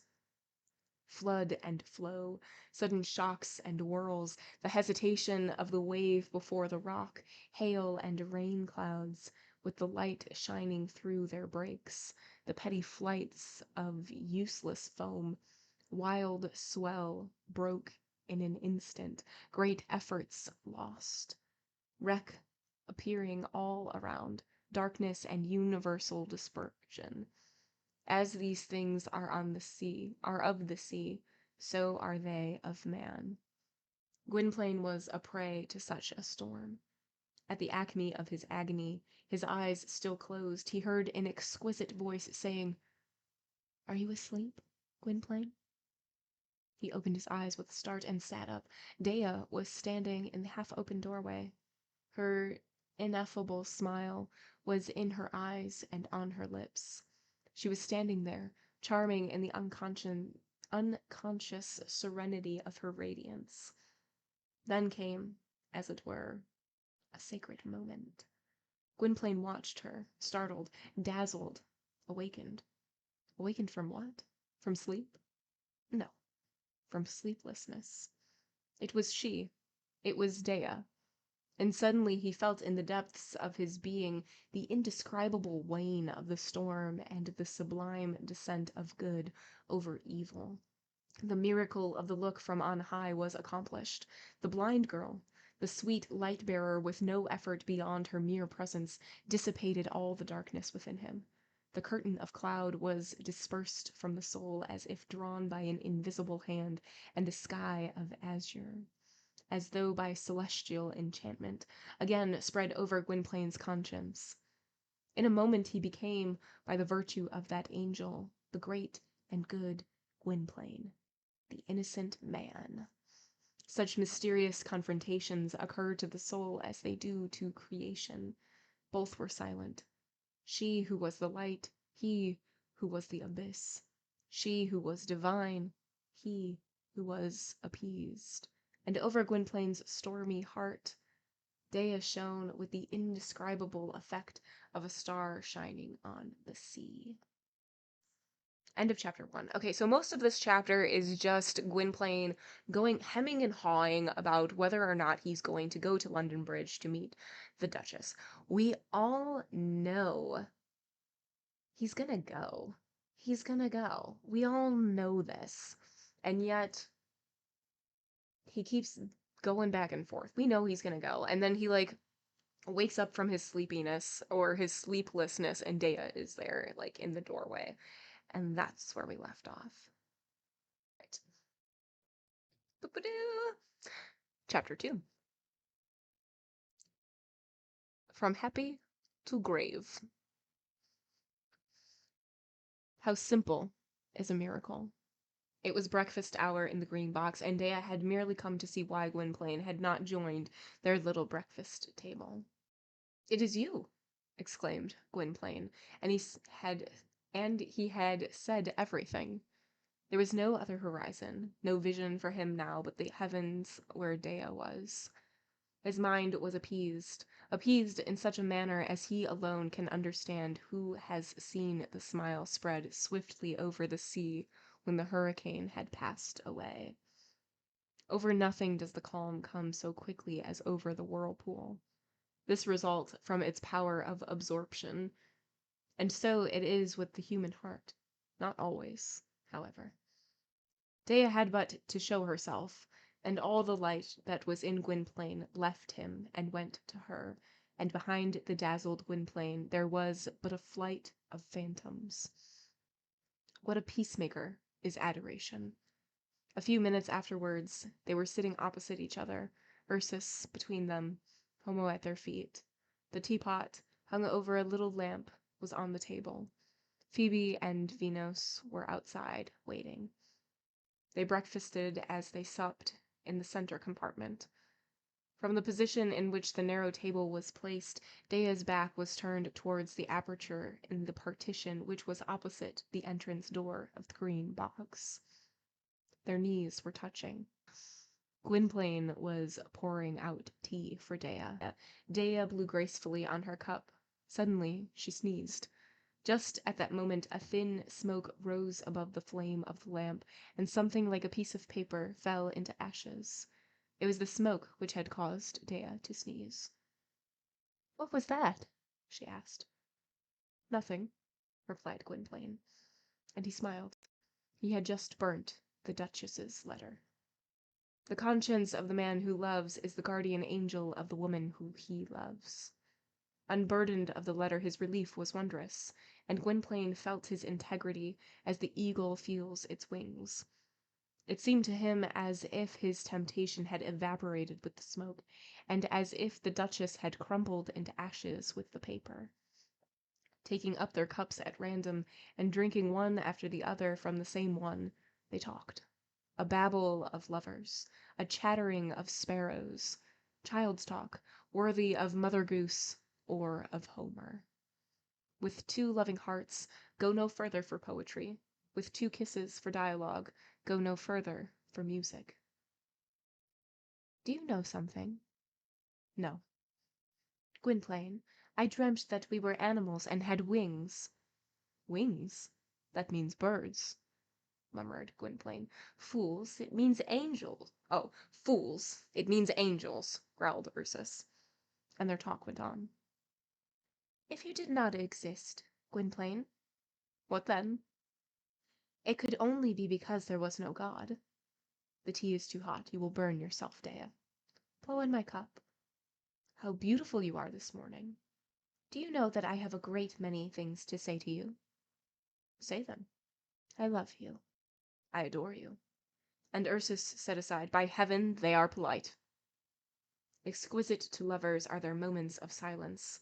In them they gather, as it were, masses of love, which afterwards explode into sweet fragments. "Do you know, in the evening when we are playing our parts, at the moment when my hand touches your forehead, oh, what a noble head is yours, Gwynplaine! At the moment when I feel your hair under my fingers, I shiver. A heavenly joy comes over me, and I say to myself, in all this world of darkness which encompasses me, in this universe of solitude, in this great obscurity of ruin in which I am, in this quaking fear of myself and of everything, I have one prop, and he is there. It is he. It is you." "Oh, you love me," said Gwynplaine. "I, too, have but you on earth. You are all in all to me. Dea, what would you have me do? What do you desire? What do you want?" Dea answered, "I do not know. I am happy." "Oh," replied Gwynplaine, "we are happy." Ursus raised his voice severely. "Oh, you are happy, are you? That's a crime. I have warned you already. You are happy. Then take care you aren't seen. Take up as little room as you can. Happiness ought to stuff itself into a hole. Make yourself still less than you are, if you can be. God measures the greatness of happiness by the littleness of the happy. The people should conceal themselves like malefactors. Oh, only shine out like the wretched glowworms that you are, and you'll be trodden on. And quite right, too. What do you mean by all that love-making nonsense? I'm no duenna, whose business it is to watch lovers billing and cooing. I'm tired of it all, I tell you, and you may both go to the devil." And feeling that his harsh tones were melting into tenderness, he drowned his emotion in a low grumble. "Father," said Dea, "how roughly you scold." "It's because I don't like to see people too happy." Here the wolf re-echoed Ursus. His growl was heard from beneath the lover's feet. Ursus stooped down and placed his hand on the wolf's head. "That's right. You're in a bad humor, too. You growl. The bristles are all on end on your wolf's pate. You don't like all this love-making. That's because you are wise. Hold your tongue, all the same. You have had your say and given your opinion. Be it so. Now be silent." The wolf growled again. Ursus looked under the table. "Be still. Come, don't dwell on it, you philosopher." But the wolf sat up and looked towards the door, showing his teeth. "What's wrong with you now?" said Ursus, and he caught hold of the wolf by the skin of the neck. Heedless of the wolf's growls, and wholly wrapped up in their own thoughts and in the sound of Gwynplaine's voice, which left its aftertaste within her, Dea was silent, and absorbed by that kind of ecstasy peculiar to the blind, which seems at times to give them a song to listen to in their souls, and to make up to them for the light which they lack by some strain of ideal music. Blindness is a cavern to which reaches the deep harmony of the eternal. While Ursus, addressing the wolf, was looking down, Gwynplaine had raised his eyes. He was about to drink a cup of tea, but did not drink it. He placed it on the table with the slow movement of a spring drawn back. His fingers remained open, his eyes fixed. He scarcely breathed. A man was standing in the doorway behind Dea. He was clad in black, with a hood. He wore a wig down to his eyebrows, and held in his hand an iron staff with a crown at each end. His staff was short and massive. He was like Medusa thrusting her head between two branches in paradise. Ursus, who had heard someone enter and raised his head without loosing his hold of the wolf, recognized the terrible personage. He shook from head to foot and whispered to Gwynplaine, "It's a wapentake." Gwynplaine recollected. An exclamation of surprise was about to escape him, but he restrained it. The iron staff, with a crown at each end, was called the iron weapon. It was from this iron weapon upon which the city officers of justice took the oath when they entered on their duties, that the old wapentakes of the English police derived their qualification. Behind the man in the wig, the frightened landlord could just be perceived in the shadow. Without saying a word, a personification of the Mudathemis of the old charters, the man stretched his right arm over the radiant Dea and touched Gwynplaine on the shoulder with the iron staff, at the same time pointing with his left thumb to the door of the green box behind him. These gestures, all the more imperious for their silence, meant, "Follow me." Prosigno exundi sursum trahe, says the old Norman record. He who was touched by the iron weapon had no right but the right of obedience. To that mute order there was no reply. The harsh penalties of the English law threatened the refractory. Gwynplaine felt a shock under the rigid touch of the law. Then he sat as though petrified. If, instead of having been merely grazed on the shoulder, he had been struck a violent blow on the head with the iron staff, he could not have been more stunned. He knew that the police officer summoned him to follow. But why? That he could not understand.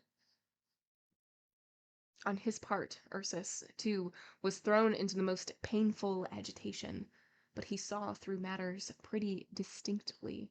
His thoughts ran on the jugglers and preachers, his competitors, on informations laid against the green box, on that delinquent the wolf, on his own affair with the 3 Bishopgate commissioners, and who knows, perhaps, but that would be too fearful, Gwynplaine's unbecoming and factious speeches touching the royal authority.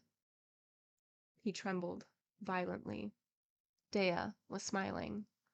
Neither Gwynplaine nor Ursus pronounced a word. They had both the same thought, not to frighten Dea.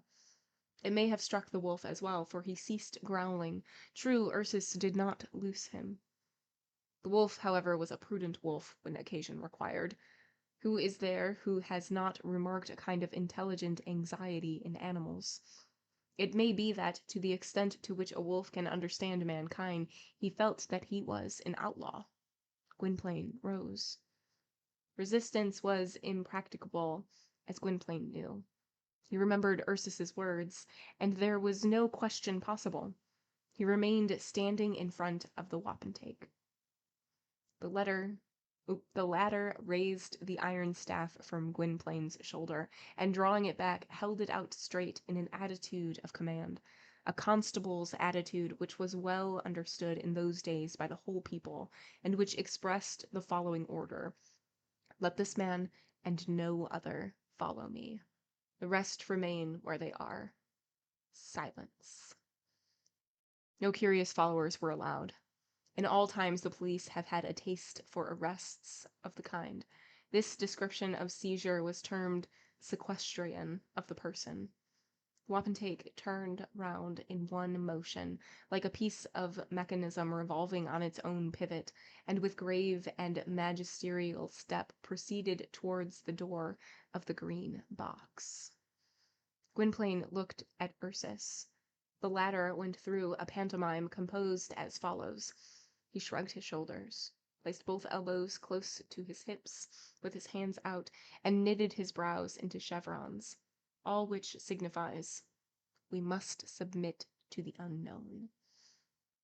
Gwynplaine looked at Dea. She was in her dream. She was still smiling. He put the ends of his fingers to his lips and sent her an unutterable kiss. Ursus, relieved of some portion of his terror now that the wapentake's back was turned, seized the moment to whisper in Gwynplaine's ear, "On your life, do not speak until you are questioned." Gwynplaine, with the same care to make no noise as he would have taken in a sick room, took his hat and cloak from the hook of the partition, wrapped himself up to his eyes in the cloak, and pushed his hat over his forehead. Not having been to bed, he had his working clothes still on, and his leather esclavin around his neck. Once more he looked at Dea. Having reached the door, the wapentake raised his staff and began to descend the steps. Then Gwynplaine set out as if the man was dragging him by an invisible chain. Ursus watched Gwynplaine leave the green box. At that moment the wolf gave a low growl, but Ursus silenced him, and whispered, "He is coming back." In the yard Master Nicholas was stemming, with servile and imperious gestures, the cries of terror raised by Venus and Phoebe. As in great distress they watched Gwynplaine led away, and the mourning-coloured garb, and the iron staff of the wapentake. The two girls were like petrifactions. They were in the attitudes of stalactites. Govicum, stunned, was looking open-mouthed out of a window. The wapentake preceded Gwynplaine by a few steps, never turning round or looking at him, in that icy ease which is given by the knowledge that one is the law. In death-like silence they both crossed the yard, went through the dark tap-room, and reached the street. Few passers-by had collected about the inn door, and the justice of the quorum was there at the head of a squad of police. The idlers, stupefied and without breathing a word, opened out and stood aside, with English discipline, at the sight of the constable's staff. The wapentake moved off in the direction of the narrow street, then called the little strand, running by the Thames, and Gwynplaine, with the justice of the quorum's men in ranks on each side, like a double hedge, pale, without emotion except that of his steps, wrapped in his cloak as in a shroud, was leaving the inn farther and farther behind him, as he followed the silent man, like a statue following a spectre. End of chapter 2. Okay, so this chapter, Gwynplaine is awake. He goes downstairs. They're having breakfast all together. They're having some tea. They're chatting. Gwynplaine and Dea are just being super cute, saying how much they love each other and blah, blah, blah. And Ursus is like, these kids, they love each other so much, blah, blah, blah. And then they get a knock at the door. Well, the wolf is like growling.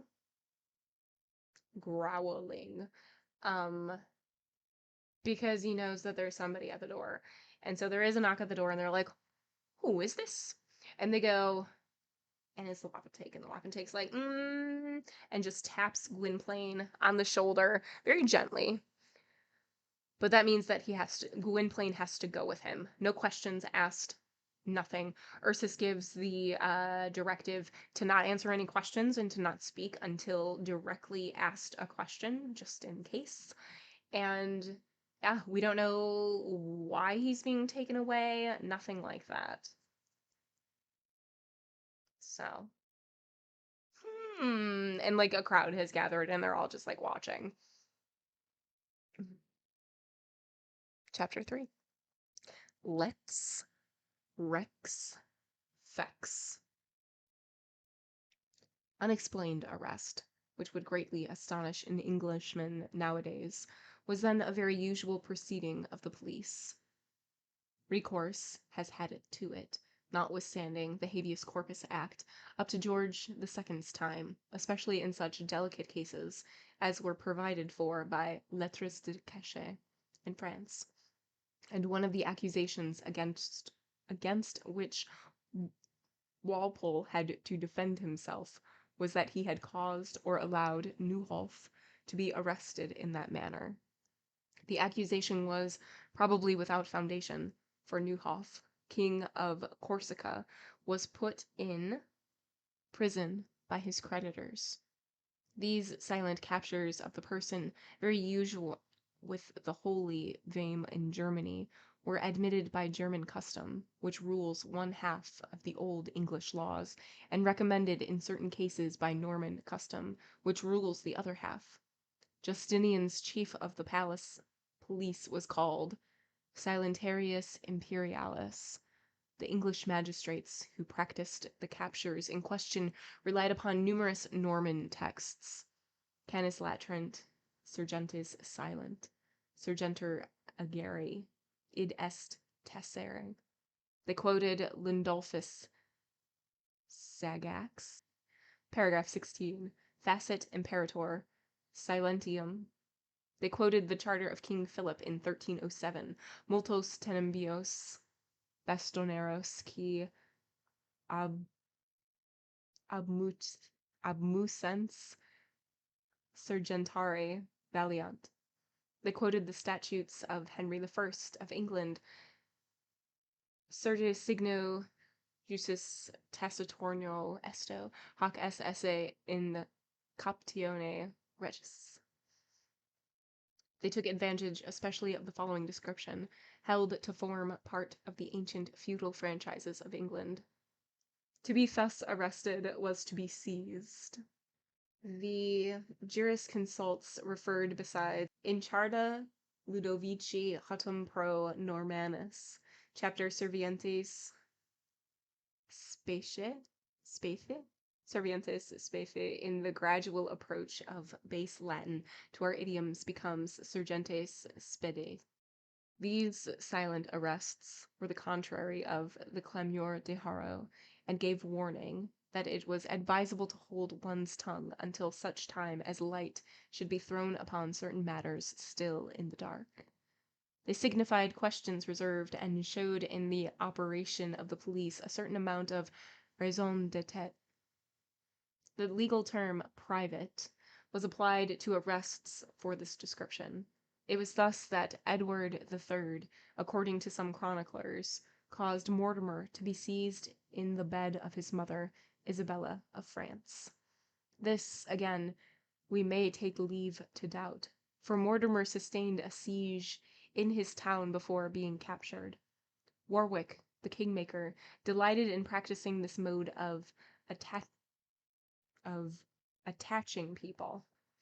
Cromwell made use of it, especially in Connaught, and it was with this precaution of silence that Tralee Arklow, a relation of the Earl of Ormond, was arrested at Calmaco.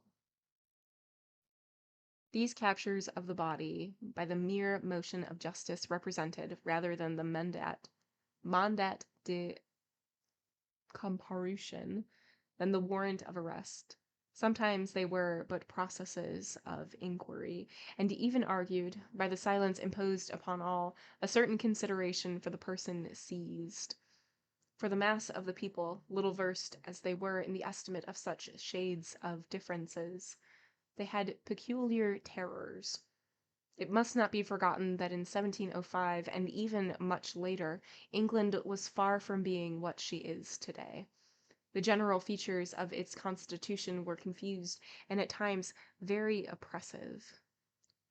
Daniel Defoe, who had himself a taste of the pillory characterizes the social order of England somewhere in his writings as the iron hands of the law. There was not only the law, there was its arbitrary administration. We have but to recall Steele, ejected from Parliament, Locke, driven from his chair, Hobbes and Gibbon compelled to flight, Charles, Churchill, Hume, and Priestley persecuted, John Wilkes sent to the Tower. The task would be a long one, were we to count over the victims of the statute against seditious libel. The Inquisition had, to some extent, spread its arrangements throughout Europe, and its police practice was taken as a guide. A monstrous attempt against all rights was possible in England. We have only to recall the Gazetteer Cuirass in the midst of the 18th century. Louis XV had writers whose works displeased him arrested in Piccadilly. It is true that George II laid his hands on the Pretender in France, right in the middle of the hall of the opera. Those were two long arms, that of the King of France reaching London, and that of the King of England, Paris. Such was the liberty of the period. Super short. End of chapter 3. Okay, so that one we got instances of being like, so we didn't always have to have a reason for people to be arrested or excommunicated or punished in some way. If a noble didn't like you, boop. And that's basically chapter 3. Chapter 4.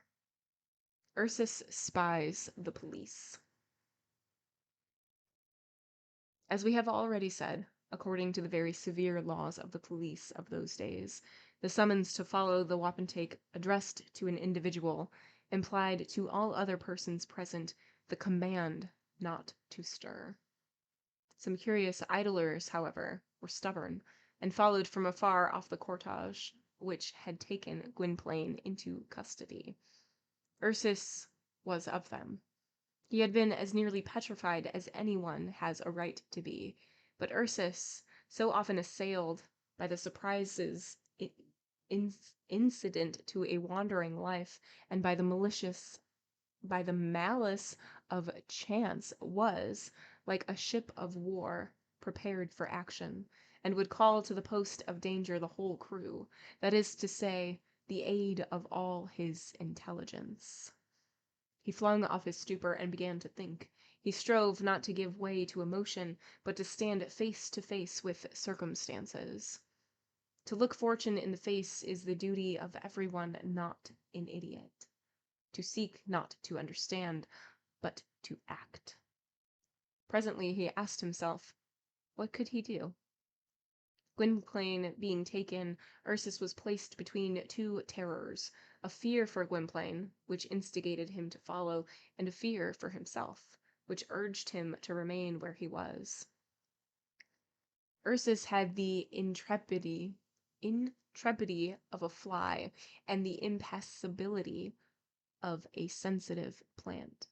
His agitation was not to be described. However, he took his resolution heroically, and decided to brave the law, and to follow the wapentake, so anxious was he concerning the fate of Gwynplaine.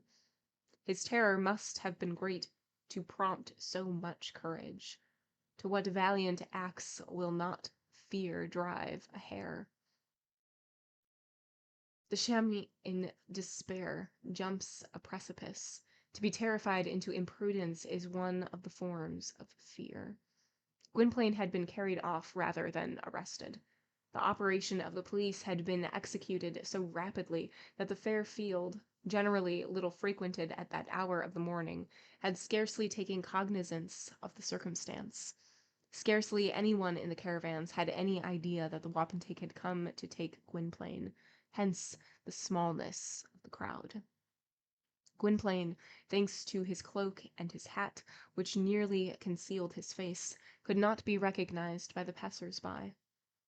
Before he went out to follow Gwynplaine, Ursus took a precaution. He spoke to Master Nicholas, to the boy Govicum, and to Phoebe and Venus, and insisted on their keeping absolute silence before Dea, who was ignorant of everything, that they should not utter a syllable that could make her suspect what had occurred, that they should make her understand that the cares of the management of the Green Box necessitated the absence of Gwynplaine and Ursus, that, besides, it would soon be the time of her daily siesta, and that before she awoke he and Gwynplaine would have returned, that all that had taken place had arisen from a mistake, that it would be very easy for Gwynplaine and himself to clear themselves before the magistrate and police, that a touch of the finger would put the matter straight, after which they should both return, above all, that no one should say a word on the subject to Dea. Having given these directions, he departed. Ursus was able to follow Gwynplaine without being remarked. Though he kept at a greatest possible distance, he so managed as not to lose sight of him. Boldness in ambuscade is the bravery of the timid. After all, notwithstanding the solemnity of the attendant circumstances, Gwynplaine might have been summoned before the magistrate for some unimportant infraction of the law. Ursus assured himself that the question would be decided at once. The solution of the mystery would be made under his very eyes by the direction taken by the cortege, which took Gwynplaine from Tarrinzeau Field when it reached the entrance of the lanes of the Little Strand. If it turned to the left, it would conduct Gwynplaine to the Justice Hall in Southwark. In that case, there would be little to fear, some trifling municipal offence, an abomination from the magistrate, 2 or 3 shillings to pay, and Gwynplaine would be set at liberty, and the representation of Chaos Vanquished would take place in the evening as usual. In that case, no one would know that anything unusual had happened. If they turned to the right, matters would be serious. There were frightful places in that direction. When the wapentake, leading the file of the soldiers between whom Gwynplaine walked, arrived at the small streets, Ursus watched him breathlessly. There are moments in which a man's whole being passes into his eyes. Which way were they going to turn? They turned to the right. Ursus, staggering with terror, leant against a wall that he might not fall. There is no hypocrisy so great as the words which we say to ourselves, "I wish to know the worst." At heart, we do not wish it at all. We have a dreadful fear of knowing it. Agony is mingled with a dim effort not to see the end. We do not own it to ourselves, but we would draw back if we dared, and when we have advanced, we reproach ourselves for having done so. Thus did Ursus. He shuddered as he thought. Here are things going wrong. I should have found it out soon enough. What business had I to follow Gwynplaine? Having made this reflection, man being but self-contradiction, he increased his pace, and, mastering his anxiety, hastened to get nearer, so as not to break, in the maze of small streets, the thread between Gwynplaine and himself. The cortege of the police could not move quickly, on account of its solemnity. The wapentake led it. The justice of the quorum closed it. This order compelled a certain deliberation of movement. All the majesty possible in an official shone in the justice of the quorum. His costume held a middle place between the splendid robe of a doctor of music of Oxford and the sober black habiliments of a doctor of divinity of Cambridge. He wore the dress of a gentleman under a long godebert, which is a mantle trimmed with the fur of the Norwegian hare. He was half Gothic and half modern, wearing a wig like Lamoignon, and the sleeves like Tristan L'Hermite. His great round eye watched Gwynplaine with the fixedness of an owl's. He walked with a cadence. Never did honest man look fiercer. Ursus, for a moment thrown out of his way in the tangled skein of streets, overtook, close to St. Mary Overy, the the cortege, which had fortunately been slowed down in the which unfortunately had been slowed in the courtyard by a fight between children and dogs, a common incident in the streets in those days. "Dogs and boys," said the registers of the police, pacing the dogs before the boys. A man being taken before a magistrate by the police was, after all, an everyday affair, and each one having his own business to attend to, the few who had followed soon dispersed. There remained but Ursus on the track of Gwynplaine.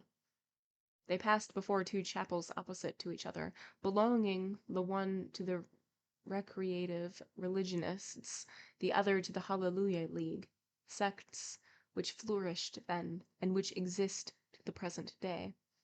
Then they wound from street to street, making a zigzag, choosing by preference lanes not yet built on, roads where the grass grew, and deserted alleys.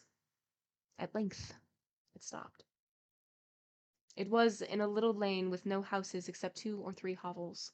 This narrow alley was composed of 2 walls, one on the left low, the other on the right high. The high wall was black and built in the Saxon style with narrow holes, scorpions, and large square gratings over narrow loopholes. There was no window on it, but here and there slits, old embrasures of perrières and archigays. At the foot of this high wall was seen, like the hole at the bottom of a rat trap, a little wicket gate, very elliptical in its arc.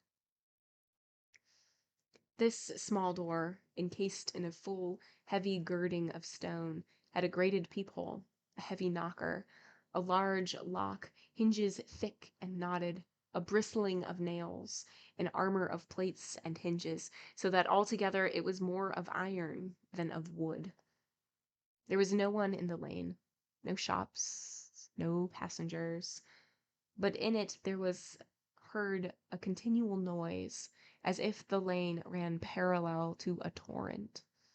There was a tumult of voices and of carriages. It seemed as if on the other side of the black edifice there must be a great street, doubtless the principal street of Southwark, one end of which ran into Canterbury Road, and the other onto London Bridge. All the length of the lane, except the cortege which surrounded Gwynplaine, a watcher would have seen no other human face than the pale profile of Ursus, hazarding a hall advance from the shadow of the corner of the wall. Looking, yet fearing to see, he had posted himself behind the wall at a turn of the lane. The constables grouped themselves before the wicket. Gwynplaine was in the centre, the wapentake and his baton of iron being now behind him. The justice of the quorum raised the knocker and struck the door 3 times. The loophole opened. The justice of the quorum said, "By order of Her Majesty." The door of oak and iron turned on its hinges, making a chilling opening, like the mouth of a cavern. A hideous depth yawned in the shadow. Ursus saw Gwynplaine disappear within it. End of chapter 4. Okay, so Ursus is now following this small little group to just curiosity, just to see where Gwynplaine goes. But before he leaves, he tells everybody around Dea to be like, don't let Dea know. Just let her just continue living in ignorance, and that we'll be back very soon, if she asks. And so Gwynplaine is following to see where he goes, and there is a section where if they turn left, they're just going to the court and everything will be fine. He might get a slap on the wrist, like, no big deal. He'll be back for the performance later tonight. But if they turn right, terrible things will happen. And which way do they turn? They turn right. And now Gwynplaine is like, why? I could have just waited until he came back to know this. but now I know this, and so now we know this.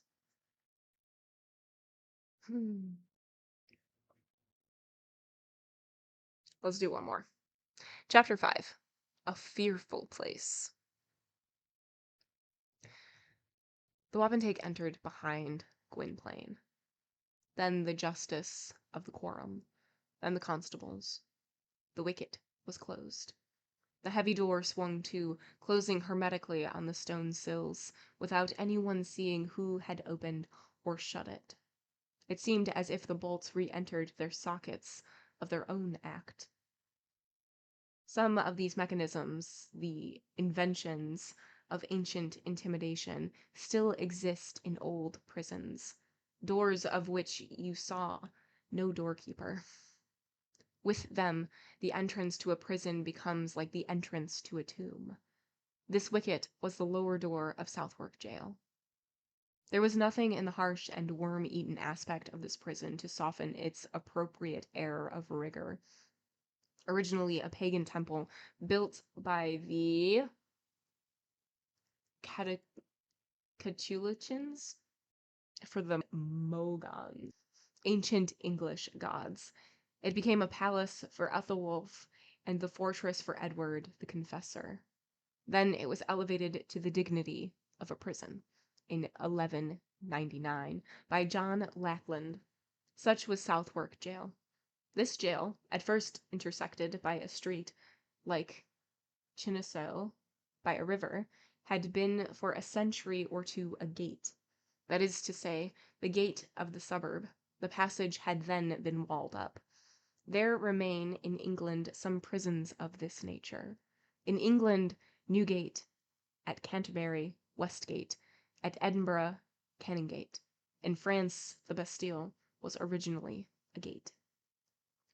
Almost all the jails of England present the same appearance: a high wall without and a hive of cells within.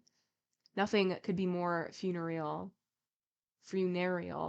than the appearance of those prisons, where spiders and justice spread their webs, and where John Howard, that ray of light, had not yet penetrated. Like the old Gehenna of Brussels, they might well have been designated Treurenberg, House of Tears. Men felt before such buildings, at once so savage and inhospitable, the same distress that the ancient navigators suffered before the hell of slaves mentioned by Plautus, islands of creaking chains, when they passed near enough to hear the clank of the fetters. Southwark Jail, an old place of exorcisms and torture, was originally used solely for the imprisonment of sorcerers, as was proved by 2 verses engraved on a defaced stone at the foot of the wicket. Sunt erepeteti vexati demone multo est energumenis quem daemon posidet unis. Lines which draw a subtle, delicate distinction between the demonic and man possessed by a devil.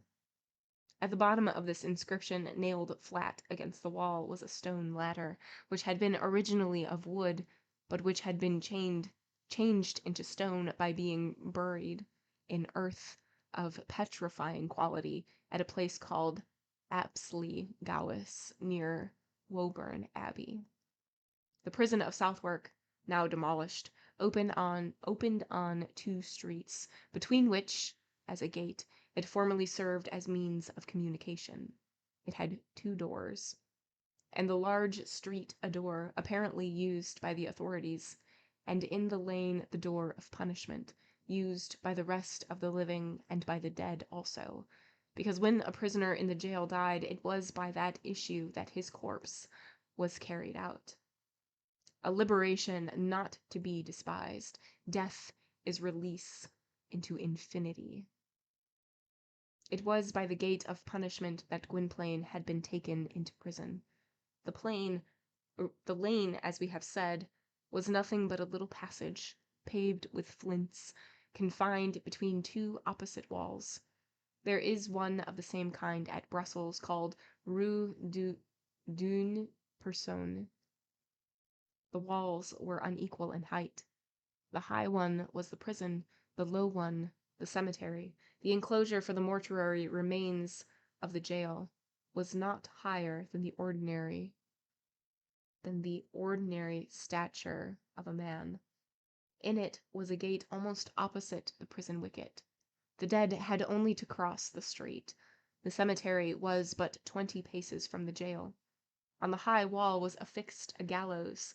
On the low one was sculptured a death's head. Neither of these walls made its opposite neighbor more cheerful. That is the end of chapter 5. All right, so we get like a little bit of the prison. And so our group of people are going into the prison, and then we get like a little bit of history, a little bit about like where it is, what it looks like, that sort of thing.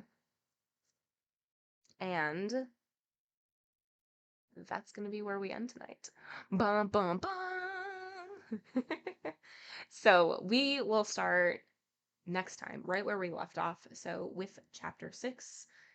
And interesting. Okay, so today we got some action. We got some action. It seemed like it was more action than it was history this time around, which is kind of nice. I enjoy the context and everything like that, but it is so easy to get lost in all of the names of everybody. It's just so easy to get lost, and to get lost in all of the dates and like the histories of the formations of cities and towns and all of these things and like the names of stuff. It's just so easy to get confused and just like, okay, but like, what is important?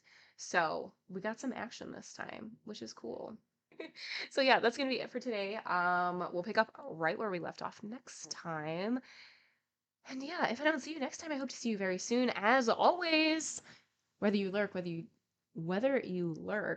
whether you chat, I 1000% appreciate your support, and I 1000% appreciate you. Goodbye. Have a good one.